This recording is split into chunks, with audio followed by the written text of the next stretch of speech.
नमस्कार। आज हम सीधे बात करते हैं हिमाचल प्रदेश और उत्तराखंड के पहाड़ों में छिपी हुई रहस्यमयी कहानियों और गहरी मान्यताओं के बारे में।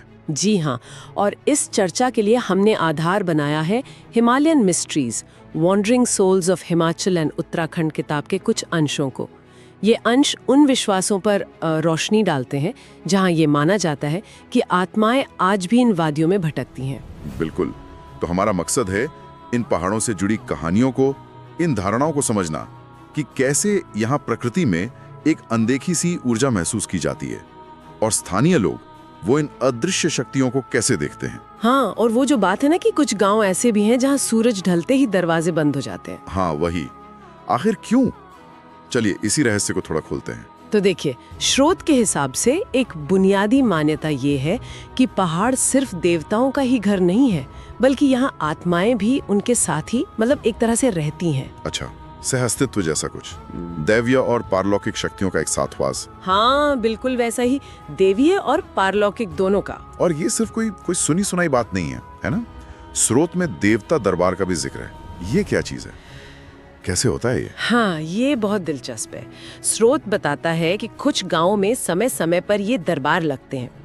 इसमें होता क्या है कि कोई व्यक्ति अचानक एक तरह के ट्रांस में या समाधि जैसी अवस्था में चला जाता है। ट्रांस में? हाँ, और फिर ये माना जाता है कि उसके शरीर में कोई देवता या कोई शक्तिशाली आत्मा आ गई है।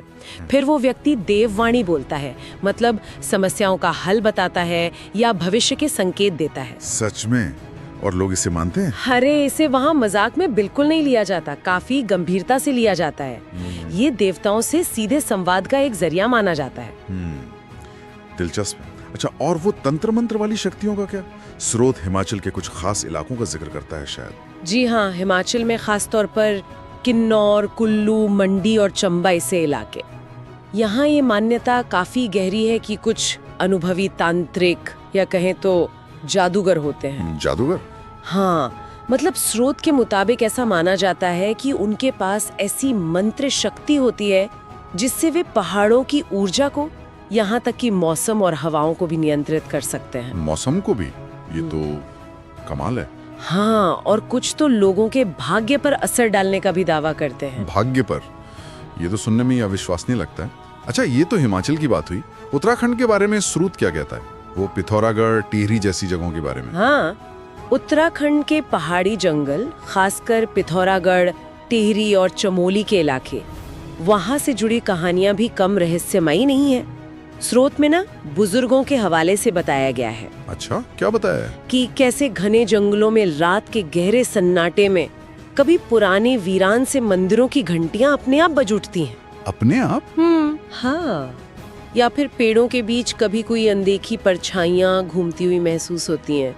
और ये सिर्फ कहानियां नहीं है, ये पीढ़ी दर पीढ़ी चली आ रही स्थानीय मान्यताएं हैं। परछाइयां और घंटियां। और क्या सिर्फ स्थानीय लोग ही ऐसा महसूस करते हैं या बाहर से आने वाले यात्रियों ने भी कुछ अजीब अनुभव किया है? नहीं, सिर्फ स्थानीय ही नहीं, स्रोत में ऐसे अनुभवों का भी जिक्र है जो यात्रियों को हुए हैं। जैसे मान लीजिए कोई किसी पवित्र झरने या प्राचीन गुफा के पास पहुंचा। हाँ।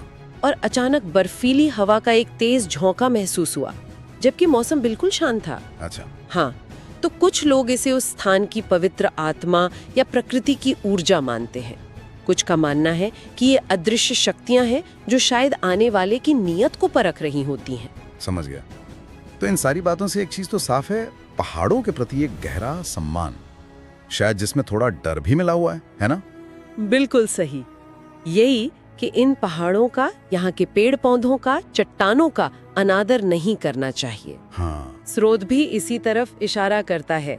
आम धारणा है कि यहाँ की हर चीज, हर चट्टान, हर पेड़ किसी न किसी कहानी का गवाह है और अक्सर वो कहानियां आत्माओं से जुड़ी होती हैं।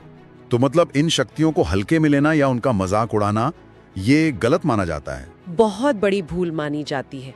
ये दिखाता है कि कैसे यहाँ की संस्कृति और प्रकृति एक दूसरे में कितनी गहराई से रचे बसे हैं। तो अगर हम संक्षेप में देखें, हमने ये समझा कि कैसे हिमाचल और उत्तराखंड के इन हिमालयी क्षेत्रों में प्रकृति, आत्माओं और दैवीय शक्तियों से जुड़ी मान्यताएं आज भी काफी मजबूत हैं। हाँ, चाहे वो देवता दरबार के जरिए देवताओं का संवाद हो, या तांत्रिक शक्तियों पर विश्वास हो, या फिर जंगलों में महसूस होने वाली वो रहस्यमयी परछाइयां। ये सारी बातें वाकई सोचने पर मजबूर करती हैं। बिल्कुल। जैसा कि स्रोत के अंत में भी एक सवाल उठाया गया है, अगर किसी ने कभी पहाड़ों की खामोशी में कोई अनजानी सी आवाज सुनी हो, तो क्या वो सिर्फ हवा का झोंका था, या शायद किसी भटकी हुई आत्मा की फुसफुसाहट। इसी विचार के साथ आज की ये चर्चा यहीं समाप्त करते हैं।